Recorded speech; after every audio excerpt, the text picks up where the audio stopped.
Hello students and friends, आज हम ME 305 power plant engineering के अंदर second chapter thermal engineering second chapter thermal power plant के जो उसके बारे में पढ़ेंगे। पिछले अध्यायों में हमने पिछले लेक्चर्स में थर्मल पावर प्लांट क्या होता है, कैसे चलता है, उसके बारे में हमने अध्ययन किया था।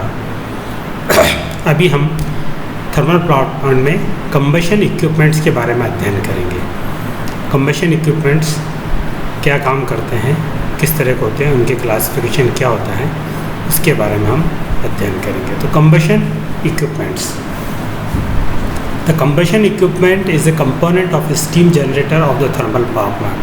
थर्मल पावर प्लांट में जो स्टीम जनरेटर होता है, जिसको हम बॉयलर बोलते हैं, उसके अंदर ये थर्मल जो इक्विपमेंट होते हैं, कंबशन इक्विपमेंट होते हैं, ये उस बॉयलर का पार्ट होते हैं। बॉयलर के अंदर क्या होता है, जनरली आपने पिछले पढ़ा था, जिसको स्टीम जनरेटर बोलते हैं, बॉयलर बोलते हैं। बॉयलर के अंदर अगर वाटर ट्यूब बॉयलर है तो उसमें पानी ट्यूब्स के अंदर प्रवाहित होता रहता है और नीचे भट्टी होती है, तो उस भट्टी से वो उसके अंदर काफ़ी फ्लेम होती है, आग होती है, टेम्परेचर हाई होता है और उस पानी को स्टीम में परिवर्तित कर देती है। इसलिए हमने उस बॉयलर का नाम स्टीम जनरेटर रखा है। और उस बॉयलर के अंदर जो हाफ पार्ट होता है वो हमारा क्या होता है कि एक फर्नेस होती है, भट्टी होती है। और उस भट्टी के अंदर हम क्या करते हैं, जनरली जो थर्मल पावर प्लांट में यूज़ आता है, कोयला का यूज़ करते हैं। तो कोयला उसके अंदर जलता है और वो कोयला जलने के बाद जो ऊष्मा प्रोड्यूस करता है, उससे हमारी स्टीम प्रोड्यूस होती है और वो आगे जाके जनरेटर के अंदर स्टीम टरबाइन में जाती है और जनरेटर से बिजली पैदा करती है। तो कंबशन इक्विपमेंट्स हैं वो एक जो कोयले को इफ़ेक्टिव रूप से जलाने के अंदर काम आता है, ताकि कोयले का पूर्णतः दहन हो और उसके बाद वो उसकी सारी ऊष्मा को पानी को स्टीम या पानी को भाप में परिवर्तित करने के लिए ये काम आए। तो हम उसके लिए कंबशन इक्विपमेंट्स लगाते हैं, जो जनरली बॉयलर के नीचे के साइड जो फर्नेस के अंदर हम लगाते हैं। Since the source of heat is combustion of fuel, a working unit must have whatever equipment necessary to receive the fuel and air proportioned to each other and to the boiler steam demand, mix, ignite and perform and other special combustion duties such as distillation of volatile from coal prior to ignition। इसके कहने का ये अर्थ है कि जो combustion equipment है उनका ये काम होता है कि वह उस भट्टी के अंदर, उस फर्नेस के अंदर जो बॉयलर के नीचे लगी हुई है, उस फर्नेस के अंदर एयर के अंदर ऑक्सीजन का प्रॉपर मिक्सचर करके कोल को पूर्ण रूप से हवा देके कोल का पूर्ण कंप्लीट कंबशन करता है और इफ़ेक्टिव हीट प्रोड्यूस करता है।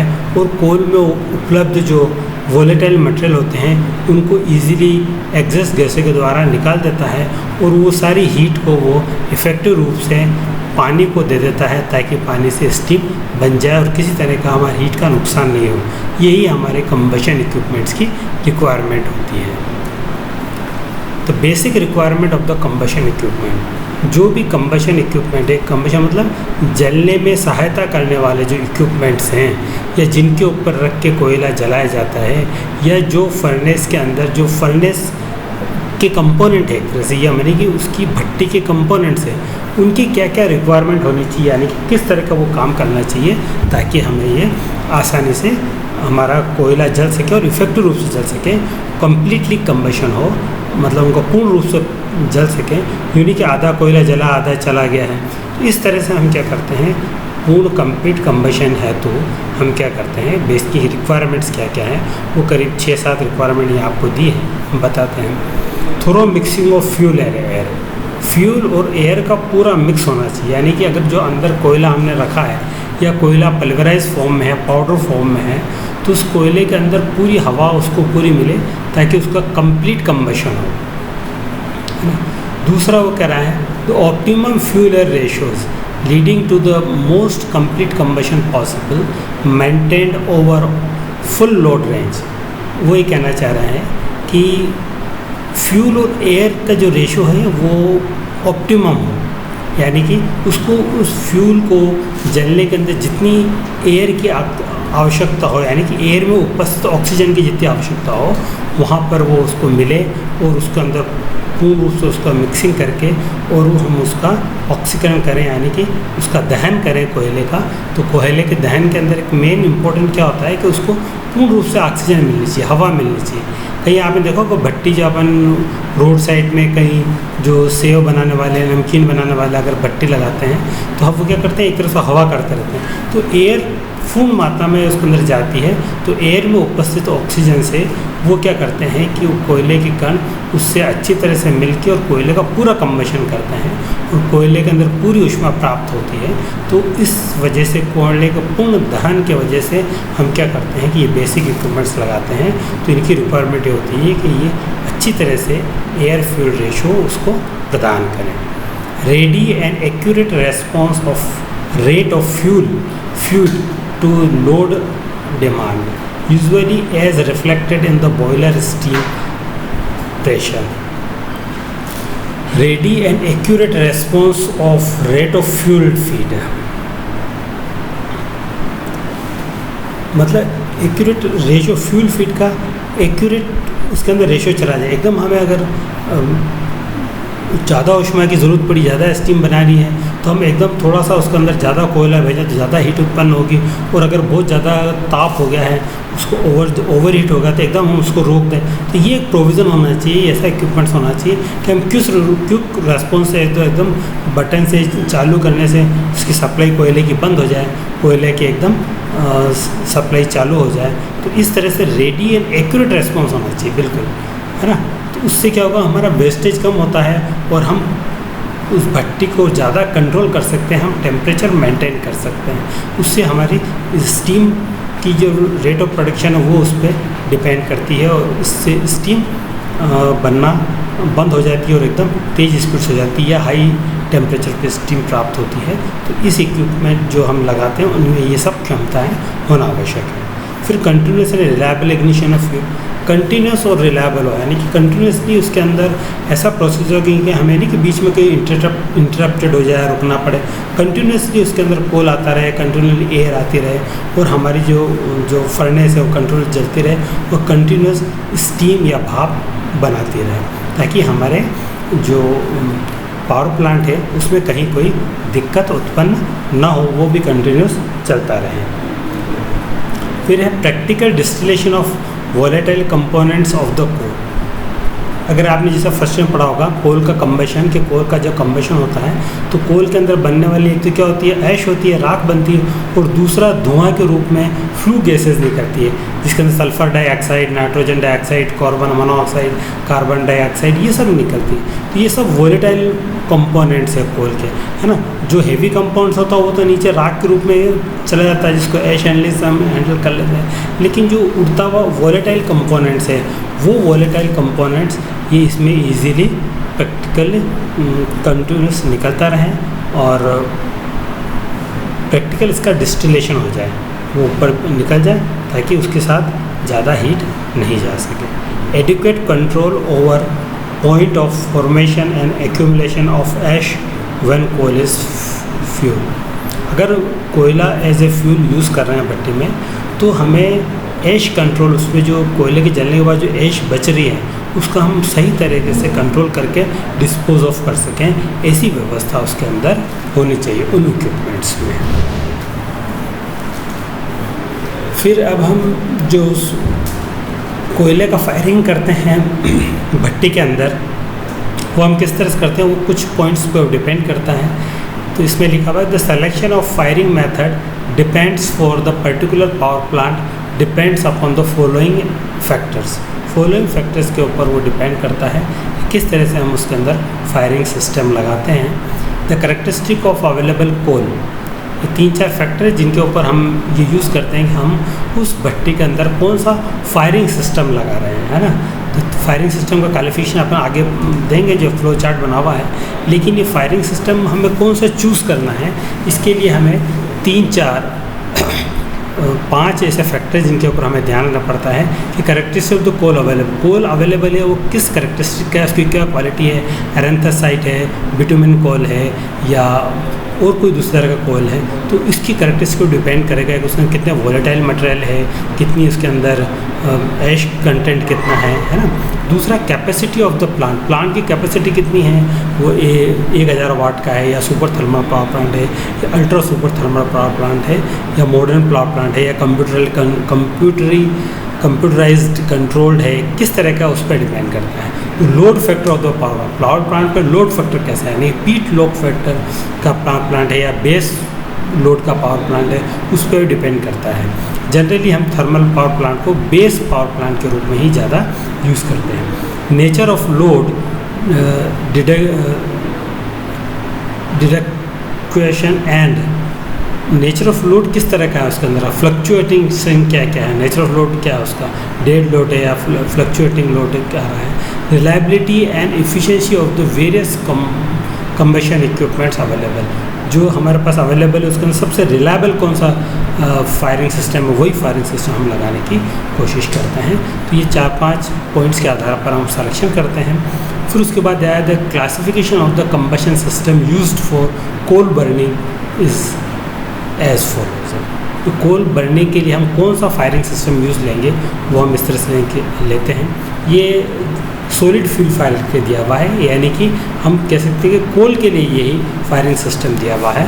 तो कोल का फायरिंग सिस्टम होता है जैसे कि अपन ने बताया, हैंड फायर्ड होते हैं, स्टोकर फीड कोड होता है और पल्वराइज्ड फ्यूल फायर होता है। 3 तरह से हम इसको क्लासिफिकेशन कर सकते हैं। हैंड फायर यानी कि जैसे कि आपने अगर पुराने कभी लोकोमोटिव रेल इंजन देखे हो जो कोयले से चलते हैं, स्टीम इंजन, अगर आपने कहीं देखा हो या फिल्मों में देखा हो, तो उसके अंदर क्या होता है, कोयला उनके पीछे होता है और वो आदमी एक उस पर शोवेल से इस तरह से कोयला लेता है और उसके अंदर भट्टी में डालता रहता है।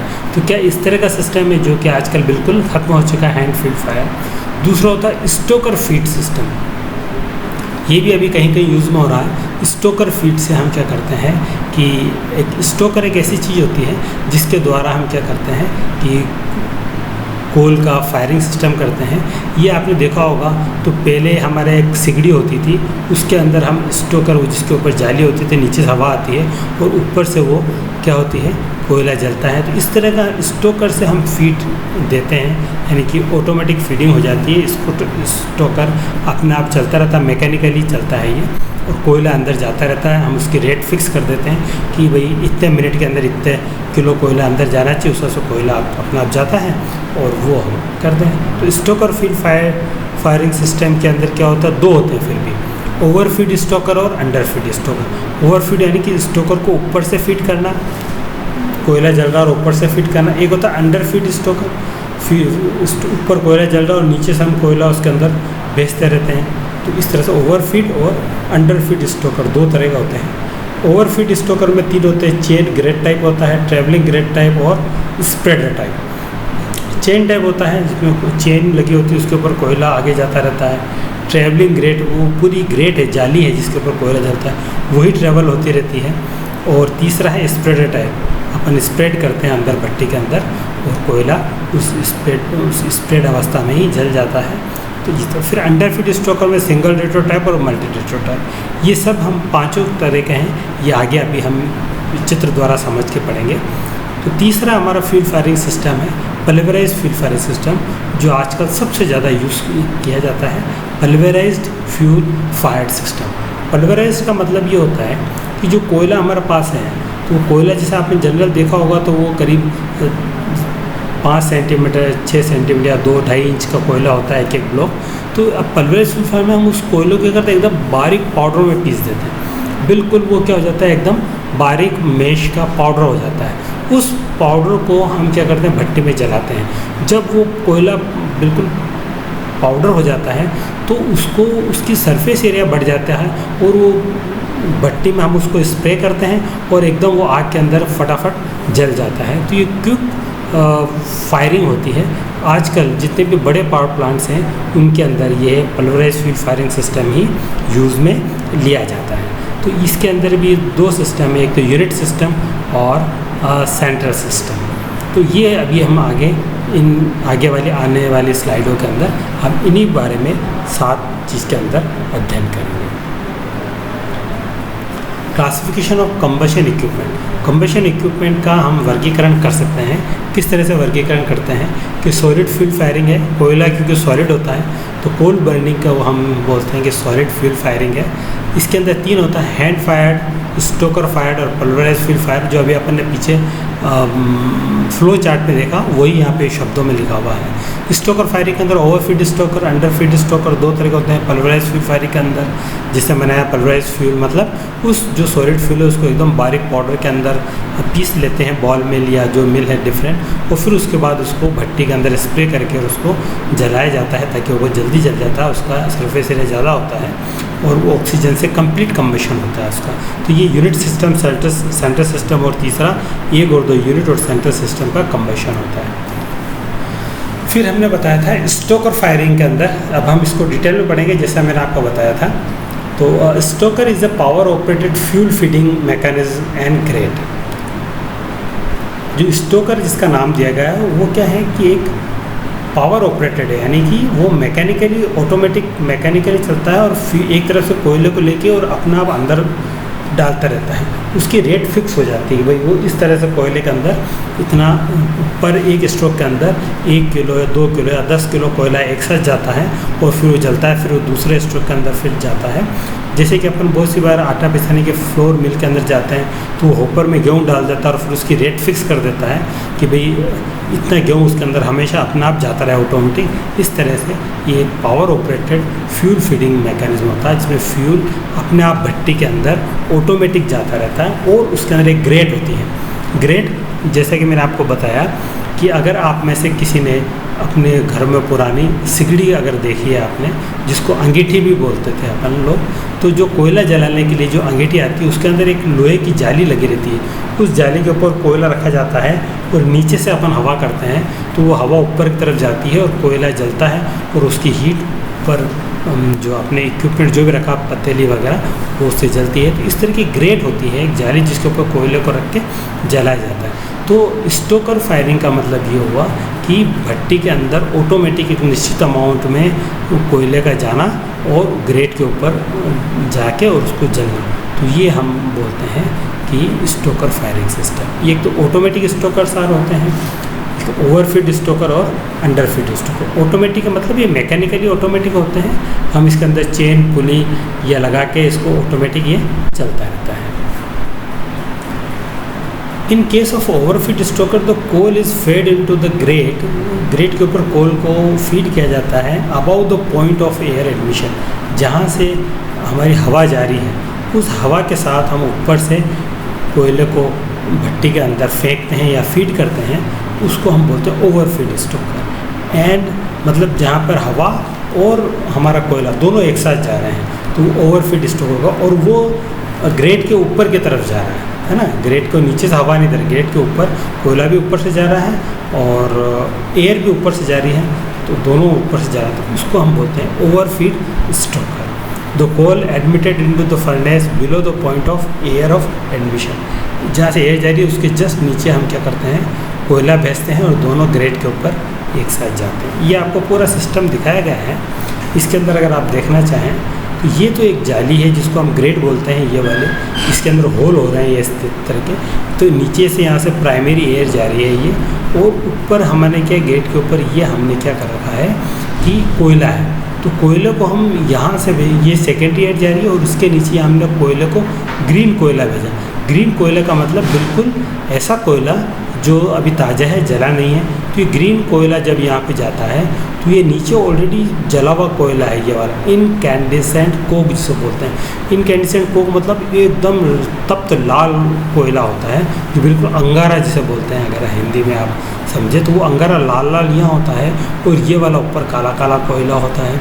ये दोनों उसके ऊपर मिलते हैं, नीचे से हवा जा रही है और यहाँ कंप्लीट कंबशन को देखो, यहाँ carbon monoxide, carbon dioxide, nitrogen, hydrogen मिल रही है, फिर यहाँ वोलेटाइल मटेरियल और मिल रही है। फिर ऊपर से हम अगर कोयला और भी कहीं पूरा नहीं जला तो यहाँ से सेकेंडरी एयर भेजते हैं, नीचे से प्राइमरी एयर भेज रहे हैं, यहाँ से फैन वैन लगा के, एग्जॉस्ट फैन लगा के यहाँ से। तो ये इस लोहे की जाली के ऊपर से यहाँ से छेद हो रहा है, तो इनमें से एयर जा रही है, वो एयर इनको जलाने के काम आ रही है। और भी हम यहाँ तक आते आते एयर ख़त्म हो जाती है, ये सारी कार्बन डाइऑक्साइड उसमें परिवर्तित होती है, तो हम और भी कंप्लीट कम्बशन है तो ये सेकेंडरी एयर यहाँ से भेजते हैं, और दोनों एक साथ जल के और कोयले का कंप्लीट कम्बशन हो जाता है। और वो ऊपर, इसके ऊपर ये कोयले का कम्बशन हो रहा है, इसके ऊपर जो वाटर ट्यूब बॉयलर्स वगैरह होते हैं, तो उन वाटर ट्यूब्स के अंदर वाटर ट्यूब्स को गर्म करती है और वो पानी को स्टीम में परिवर्तित कर देती है।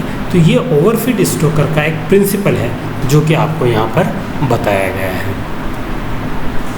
इसके बाद types of overfeed stoker. Overfeed stoker कितने टाइप के होते हैं? तो overfeed stoker are used for a large capacity boiler installation where the coal is burned with pulverisation.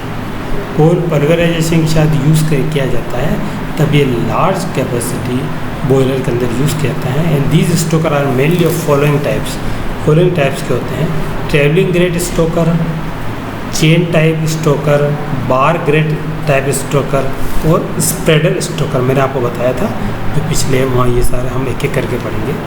ये सिंगल रिटोर्ट टाइप स्टोकर है, यानी कि फ्रेश एयर यहाँ से जा रही है। ये ऊपर सारा जो आपको बताया गया है यहाँ पे, ये वाला सारा ऊपर, ये आपका कोयला जला हुआ है, यहाँ से आपको फ्यूल, फ्रेश फ्यूल यहाँ से जा रहा है ना, सिंगल रिटोर्ट टाइप है। तो यहाँ से हम उसको अंदर की तरफ भेजते हैं। ये एक रिटोर्ट है, एक चैनल की तरह होता है, और यहाँ से कोयला भरा हुआ ये अंदर की तरफ जा रहा है। और अंदर ये भट्टी के अंदर का पोर्शन है, भट्टी का जो क्रॉस सेक्शन है वो काट के हमने दिया। या नीचे से इधर से एयर जा रही है, इधर से भी एयर जा रही है, और ये कोयला यहाँ से मिलके और ये जलता है, नीचे से फीड हो रहा है, इसलिए हम इसको सिंगल रिटोर्ट टाइप स्टोकर कहते हैं। ये सिंगल रिटोर्ट टाइप स्टोकर जो मैंने आपको बताया था, वो यहाँ पे शायद आपको ज़्यादा समझ में आ सकता है। ये हमारा बिल्कुल क्लियर यहाँ समझ रहा है। ये बॉयलर है, आपको ऊपर बॉयलर नज़र आ रहा है, इसके अंदर ये बॉयलर में पानी भरा हुआ, इसको गर्म करना है। तो ये हमारी देखो ये ग्रेट है, ये नीचे लगी हुई ग्रेट, यानी जाली, छेद वाली जाली, परफोरेटेड ग्रेट लगी रहती है, एक जाली होती है। यहाँ से हवा धीरे धीरे इसके अंदर से हवा जाती है, और यहाँ से सेकेंडरी एयर आ रही है। अब यहाँ पर हम क्या करते हैं, यहाँ से होपर है, यहाँ पर हमने कोयला डाल दिया, ऊपर से बड़े बड़े साइलो लगे हुए, वो कोयले से ये पिस्टन के थ्रू रैम है, इससे आगे बढ़ता है कोयला। ये हमेशा कंटिन्यूस चलता रहता है, और कोयला यहाँ से आगे पुश करके इधर अंदर जाता है, और फिर और भी पुश करते हैं, तो यहाँ पे जो होल बने हुए हैं इससे ऊपर की तरफ चढ़ता है। तो ये ऊपर की तरफ चढ़ने के बाद यहाँ पे हम आग लगाते हैं और कोयला जलता है, इधर से सेकेंडरी एयर और आती है, और कोयला कंप्लीट कम्बशन होता है, और यहाँ पानी को गर्म करके स्टीम में परिवर्तित कर देता है। तो ये एक सिंगल रिटोर्ट टाइप स्टोकर जो मैंने आपको बताया, ये इसमें ये रिटोर्ट है, यहाँ पे ये रिटोर्ट है, ये रैम लगा हुआ पिस्टन की तरह, ऊपर जैसे कोयला यहाँ से गिरता है, यहाँ आगे आता है, और इस तरह से पुश होकर आगे जाता है। फिर ये होल बने हुए, इन होल में से ऊपर की तरफ चढ़ता रहता है। अब आपको चेन टाइप ग्रेट स्टोकर बताया गया है, तो वो अभी पिछले आपने पढ़ा था, वो Stoker single retort type Stoker था। ये great type chain type great Stoker है। इसकी मतलब ये जो ग्रेट है जाली, वो चेन के ऊपर ही बनी हुई, ये हम पूरी ग्रेट को ही इसके ऊपर चलाते हैं। ये दिखने में खाली आपको सिंगल दिख रही, लेकिन कम से कम इसकी चौड़ाई होती है 5-6 फीट, है ना, 6 फीट की चौड़ाई होती है। तो इस तरह से पूरे रोलर से ये पूरी ग्रेट ही चलती रहती है, और यहाँ पर हमारा कोयला भरा पड़ा है, ये सब कोयला है यहाँ से, तो ये कोयला इसके ऊपर गिरता रहता है, इस चेन के ऊपर गिरता है। यहाँ से आने के बाद ये कंट्रोल्ड है, यहाँ से इसको एडजस्टेबल हम इसका ओपनिंग रखते हैं, तो उसके हिसाब से कोयला इस चेन के ऊपर से आके जलता रहता है। और ये पूरी भट्टी है हमारी फर्नेस, ये हमारा बॉयलर लगा हुआ है, ये बॉयलर की वाटर ट्यूब्स लगी हुई हैं, बॉयलर के अंदर से पानी अंदर घूम रहा है। तो यहाँ से जब फर्नेस जब आती है, तो इसके अंदर इस कोयला जब इस ग्रेट के ऊपर चलता है, ये ग्रेट पूरी जाली ही पूरी चल रही है। पिछली वाले अब में जाली स्थिर थी, यहाँ जाली पूरी चल रही है। ये ग्रेट आगे की तरफ चलेगी, धीरे धीरे चलती है, बहुत स्लो मोशन में होती है, यानी कि यहाँ से यहाँ तक आने में ही इसको करीब 15-20 मिनट लग जाते हैं। इस तरह से ग्रेट इसके ऊपर चलती रहती है, और इसके ऊपर ये कोयला जल रहा है, जल के और यहाँ आते आते कोयले का कंप्लीट कम्बशन हो जाता है, और कोयला यहाँ से नीचे गिर के राख में परिवर्तित हो जाता है सब, है ना। वैश को हमारा कलेक्ट कर लेते हैं, और यहाँ से चलता रहता है, और बीच में यहाँ से प्राइमरी एयर भी भेजते रहते हैं, क्योंकि ग्रेट के नीचे से एयर जाती है, तो जब हम एयर इसको मिलेगी तभी इसका कंप्लीट कंबशन होगा। कंबशन प्रोसेस में हमेशा इस बात का हमें ध्यान रखना पड़ेगा कि प्रॉपर मात्रा में एयर उस फ्यूल को मिलते रहे। अगर एयर नहीं मिलेगी तो कंप्लीट कंबशन नहीं होगा, तो जो ऐश के साथ, राख के साथ हमारा अच्छा कोयला भी चला जाता है। इसलिए हम ये ध्यान रखते हैं कि एयर पूरी मात्रा में उसके अंदर जाए और उस एयर की वजह से इसका कंप्लीट कंबशन हो। या इतनी गर्मी होने के बाद जो फिर फ्लू गैसेज है, carbon dioxide, carbon monoxide, SO2, sulphur dioxide, वो सब और फ्लू गैसेज जिनका टेम्परेचर बहुत ज़्यादा होता है, यहाँ करीब हो जाता है 3-4 हज़ार डिग्री टेम्परेचर होता है, वो टेम्परेचर से जब यहाँ से ये बॉयलर्स की ट्यूब्स हैं, इनमें पानी भरा हुआ है, तो ये इस तरह से पानी चलता रहता है और ये बॉयलर उस ऊपर में स्टीम बना देता है और फिर यहाँ से स्टीम से हम बॉयलर से स्टीम तो बाहर निकाल लेते हैं और ये सारी गैसेज यहाँ से इधर होके अपनी सारी हीट इसको पानी को दे के और ये बाहर की तरफ निकल जाती है, तो चिमनी की तरफ भी चली जाती है। फिर बाद में हमें इकोनोमाइज़र और एयर प्रीहीटर के अंदर इसको भेज देते हैं और ये इस तरह से यहाँ से चली जाती है। तो ये एक चेन टाइप स्ट्रोकर है जो काफ़ी अच्छा होता है, बड़े बड़े प्लांटों में लगाया जाता है। फिर हमने पढ़ा था स्प्रेडर स्ट्रोकर होता है ना, यानी कि जो फ्यूल कंबशन के अंदर सॉलिड फ्यूल कंबशन में स्प्रेडर स्ट्रोकर आता है। तो वही जो आपको बताया सेम, यहाँ पर ये कोयले का ऊपर है, कोयला हम डाल देते हैं, कोयला धीरे धीरे इन फीडर से धीरे धीरे यूँ आगे होके चलता रहता है और जब कोयला इसके अंदर चलता है तो कोयले को ये स्प्रेड करता है। स्प्रेडर का मतलब क्या है, ये स्प्रेडर है, उसको छिड़काव करता है पूरे के अंदर, एक तेज़ स्पीड जाके कोयला एकदम तेज़ी से इसके ऊपर गिरता है। इस पूरी यहाँ पे जो ग्रेट है ये फिक्स्ड है, पिछले वाले हमने पढ़ा था वो उसमें ग्रेट क्या थी, एक बिल्कुल चेन के ऊपर चल रही थी, लेकिन यहाँ पर ग्रेट एकदम फिक्स्ड है। तो इस फिक्स ग्रेट के ऊपर ये इस तरह से कोयले को यहाँ स्प्रेड करते हैं, ये पूरी ग्रेट के ऊपर, जाली के ऊपर कोयला बिछ जाता है और नीचे से देखो एयर आती है, प्राइमरी एयर, ये एयर के लिए रास्ता, ऊपर एयर आती है और उस कोयले को जलाती है और हम सेकेंडरी एयर ऊपर से यहाँ से और भेजते हैं, लिखा हुआ है यहाँ सेकेंडरी। ये पूरी फर्नेस है, इस पूरी फर्नेस के अंदर आग हो जाती है, टेम्परेचर बहुत ज़्यादा हो जाता है, हम कह 2000 से 3000 डिग्री टेम्परेचर, और फिर वो टेम्परेचर आगे ऊपर जो फ्लू गैसेस साथ जाता रहता है और जो वाटर ट्यूब या फायर ट्यूब बॉयलर्स हैं, तो उस बॉयलर्स की जो पानी है उस पानी को ये स्टीम में कन्वर्ट करती रहती है। तो ये स्प्रेडर स्ट्रोकर टाइप हमारे पास क्या हो गया, ये एक बना है इसके अंदर। ये आप देखो इधर यहाँ पे ये ओवर फायर एयर है, ये जो जाती है, ये हमारे पास एक लीवर लगा हुआ है जो यहाँ पर एयर को कंट्रोल करने का काम आता है कि एयर ज़्यादा जाए या नहीं जाए। बहुत सी बार जब हम कोयला फीड नहीं कर रहे हैं एकदम इसको कंट्रोल करना है, तो कोयले से ज़्यादा, कोयले के बजाय हम क्या करते हैं, हवा को एकदम कम कर देते हैं। तो हवा कम करने से कंबशन नहीं होगा, कंबशन नहीं होगा तो कंबशन कंट्रोल हो जाता है। तो कंबशन को कंट्रोल करने के लिए सबसे ज़्यादा हमें एयर को कंट्रोल करना पड़ता है। तो ये लीवर लगा रहता है, इस लीवर से हम एयर की एंट्री बंद कर देते हैं, ऊपर या सेकेंडरी एयर वहाँ भी बंद कर देते हैं, और नेचुरली जब इसको हमें कंट्रोल ही करना है तो कोयला भी बंद कर देते हैं, तीनों एक साथ बंद करते हैं। तो क्विक रेस्पॉन्स में हमारा एकदम ये जो कोयला है वो रुक जाता है या भट्टी के अंदर आग एकदम थम जाती है और हमारी स्टीम एकदम रुक जाती है। तो ये कंट्रोल करने के लिए यहाँ पे लीवर लगा रहता है। ये फ्यूल बेड है, फ्यूल बेड यानी वही हम इसको ग्रेट बोलते हैं। ग्रेट का मतलब एक छेद वाली जाली होती है जिसके नीचे से हवा आती है और ऊपर कोयले को रख के हम जलाते हैं। जैसे कि मैंने बताया था आपको, हम पुराने ज़माने में अंगीठी में जिस तरह से कोयला जलाते थे, तो ये हमारे भट्टी की अंगीठी की टाइप ही है जो आपको दिख रही है। फिर यहाँ से फ्लू गैसेस बनती है, carbon dioxide, carbon monoxide, sulphur dioxide, वो आगे तक जाती है और आप लोगों को ये सारी ये हीट है ये बॉयलर को जो वाटर ट्यूब से उनको दे के और आगे चिमनी में निकल जाती है। फिर उसके बाद इन्होंने दिया है अंडर फीड मल्टी रिटोर्ट स्ट्रोकर। पहले अपन ने सिंगल रिटोर्ट पढ़ा था, अब यहाँ मल्टी रिटोर्ट पढ़ते हैं। रिटोर्ट यानी कि जो पुश करने वाली रैम है वो बहुत ज़्यादा है, तो ये मल्टी रिटोर्ट हम पढ़ते हैं जहाँ में बहुत ज़्यादा एक साथ कोयला भेजना हो, कोयले का अमाउंट। तो ये फिगर आपको पूरा दिया हुआ है। यहाँ पर हमने कोयला हमने होपर में डाला हुआ है, ये कोयले को हम घीस के डालते हैं। फिर पहले दिया सिंगल रिटोर्ट था, तो ये केम से चल रहा है, देखो पिस्टन और सिलेंडर से चल रहा है यहाँ पे केम से। तो पहले तो एक ही था, पिछली बार हम पढ़ा सिंगल रिटोर्ट टाइप पढ़ा था, अब हम यहाँ पढ़ रहे हैं मल्टी रिटोर्ट, यानी एक से ज़्यादा रैम है इसके अंदर। ये सारे लगे हुए इससे जुड़े हुए ये रैम, ये रैम जो जुड़े हुए हैं, तो यहाँ से जब कोयला अंदर आता है तो ये गोल गोल घूमता है यहाँ से पिस्टन से सिलेंडर, जिसको हम बोलते हैं स्टोकर रैम। अभी इतने सारे रैम एक साथ चलते हैं, 1 2 3 4 या 5 रैम एक साथ आगे की तरफ चलते हैं। तो इन सारे कोयले को इस जो ये हुआ है इस ग्रेट के ऊपर आगे की तरफ धक्का देते हैं। वो ग्रेट के अंदर क्योंकि होल है यहाँ पे सब में, तो होल से क्या होता है, ये आगे दब के और यहाँ कोयला इकट्ठा हो जाता है सारा। आगे होल है, होल से कोयला आगे निकल जाएगा, यहाँ तक आ जाता है। फिर यहाँ आगे तो बर्निंग हो रहा है, तो बर्निंग हो रहा है, यहाँ टेम्परेचर वैसे ही 1000 2000 2500 डिग्री टेम्परेचर हो जाता है। लेकिन ये ऑटोमेटिक फीडिंग है, हमें कुछ करना है, मैकेनिकली हमने इसको बनाया हुआ।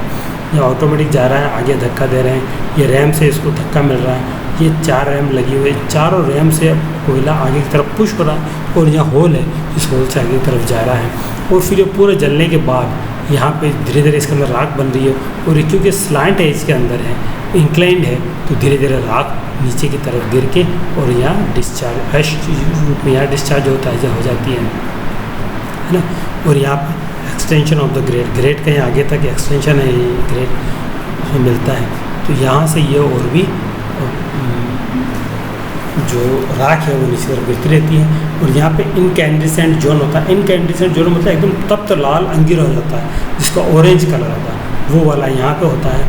फिर डिस्टिलेशन होता है, यानी कि इसके अंदर जो वोलेटाइल मेटल है SO2 NO2 वो सब गैस के रूप में बाहर निकलते हैं। और ग्रीन कोल यहाँ में फीड होता रहता है। ग्रीन कोल यहाँ आता है, ऊपर ही जल रहा है। इस तरह से इस पूरी भट्टी के अंदर एकदम बहुत टेम्परेचर हो जाता है और ऐश बाहर निकल जाती है, कोयले का कंप्लीट कंबशन हो जाता है। इसलिए हम इसको बोलते हैं under feed multi retort Stoker. अब हम पढ़ेंगे अंडर फीड स्टोकर के बारे में। द प्रिंसिपल ऑफ ऑपरेशन क्या है। The under feed principle is suitable for burning the semi bituminous and bituminous coal के लिए। बिटुमिनस कोल जो होता है वो एक अच्छा कोयला माना जाता है। तो उस वैसे सबसे अच्छा कोयला होता है एंथ्रेसाइट होता है। ये बिटुमिनस और लिग्नाइट थोड़ी लो क्वालिटी का होता है, जिसके अंदर ऐश कंटेंट और वोलेटाइल मेटल ज़्यादा होता है, ज़्यादा धुआं करता है और इसमें ऐश कंटेंट ज़्यादा होता है, 10 से 20% होता है। तो इस तरह से ये कोयला सेकंड ग्रेड का हमारा एरेंथ्रासाइट सबसे अच्छा कोयला बनाता है। तो इस तरह कोयला जब हम तो उसका हम अंडर फीड स्टोकर के यूज़ में ले जाता है। Air entering through the hole in the grate comes contact with the raw green coal से इसके साथ कॉन्टैक्ट में आती है। Then it passes through the incandescent coal. फिर ये जो अंगीरा हो गया बिल्कुल लाल तब जल चुका कोयला हो, उसके कॉन्टैक्ट में आती है और ये खुद कोयला जलने लगता है ना। तो the gases produce then passes through the layer of ash के लेयर से जाती है। And secondary air is supplied to burn the combustible gases. और सेकेंडरी जो गैसेस होती हैं वो क्या करती है, जो उनमें वोलेटाइल गैसेस निकल रही उनको जलाने का काम आती है। और फिर हमें वो लो के रूप में दिखती है, जिनका टेम्परेचर बहुत ज़्यादा हाई होता है और वो फिर हमारे बॉयलर को ट्यूब्स को आगे है वो गर्म करती है और उसमें स्टीम जनरेट करती है। Under feed stoker fall into 2 main groups, single retort type और मल्टी रिटोटाइप। जो मैंने आपको दोनों बता दिए हैं, सिंगल रिटोटाइप और मल्टी रिटोटाइप हमने पढ़ा है। ये हमने पढ़ा मल्टी रिटोटाइप पढ़ा था, ये वाला ये अंडर फीड स्टोकर था। और उससे पहले जो हमने पढ़ा था वो ये सिंगल रिटोटाइप स्टोकर था। इस तरह से हमने ये सिंगल रिटोटाइप था और दूसरा वो मल्टी रिटोटाइप अंडर फीड स्टोकर आपको बता दिए गए हैं। अब अंडर फीड स्टोकर का प्रिंसिपल है, पहले हमने ओवर फीड स्टोकर का पढ़ा था प्रिंसिपल, अब अंडर फीड स्टोकर है जो शब्दों में लिखा है। उसके अंदर हमने यही लिखा है जो अभी इससे पहले आपको बताया कि किस तरह से काम करता है, उसी तरह से बताया कि यहाँ पर जो है ये दोनों ग्रेड है। ये हमने ग्रेड बनाई है यहाँ पे, है ना। इस ग्रेड ये ग्रेड है, यहाँ से प्राइमरी एयर जा रही हवा और नीचे से फीड हो रहा कोयला, अंडर फीड बोला हमने। तो नीचे से कोयला, ये ग्रीन कोयला नीचे से आ रहा, ताज़ा कोयला, ग्रीन कोयला मतलब ताज़ा कोयला जो नहीं जला है वो यहाँ से आ रहा है। ये यहाँ पर कॉन्टेक्ट पाता और ये इनकैंडिसेंट कोयला जो बिल्कुल तप्त कोयला है, जिसको हम ऑरेंज कलर का कोयला बोलते हैं, उसके कंटेंट में आता है और जलना शुरू होता है। जैसे ही इसके कंटेंट में आता है तो वोलेटाइल मैटर निकलता है, ये वाले वी volatile matter, carbon monoxide, carbon dioxide है, ये निकलते हैं। फिर इसको सेकेंडरी एयर जब इसको मिलती है तो ये इन वोलेटाइल मैटर को जलाती है और फिर ये लो के रूप में ऊपर उठती है। ये लो में बहुत टेम्परेचर होता है यहाँ पे, जैसे अपन गैस के बर्नर में जो लो नज़र आती है उस तरह से ये ब्लू कलर की लो नज़र आती है हमें, फ्लेम जिसको बोलते हैं इंग्लिश में। तो ये फ्लेम नज़र आती है, ये लिखा हुआ फ्लेम, और फिर ये फ्लेम पूरी ये जल के carbon dioxide, oxygen, nitrogen oxide और H2O पानी के भाप बन के बाहर निकल जाती है और ऐश जो है वो उसमें बसती रहती है। तो ऐश वापस यहाँ पर आगे की तरफ इधर धुलती रहती है। इस तरह से नीचे से इसको पुश करके और अंडर फीड स्टोकर में हम इसी तरह आते हैं। तो ये सब हम सिंगल रेटेड और डबल रेटेड प्लांट वो सब इसी प्रिंसिपल के ऊपर काम करते हैं। अब हम आते हैं पल्वराइज फ्यूल फायरिंग। तो this is all about your under feed Stoker and over feed Stoker. Pulverise fuel fire के बारे में हम नेक्स्ट चैप्टर में पढ़ेंगे। तो this is all about this lecture. आपको कोई कठिनाई, कोई परेशानी हो तो मेरा मोबाइल नंबर इसके अंदर दिए हुए हैं, आप उसके अंदर करके मुझसे पूछ सकते हैं। और कोई भी प्रॉब्लम आए तो मुझे व्हाट्सएप पे पूछ सकते हैं, वैसे भी पूछ सकते हैं। Thank you very much.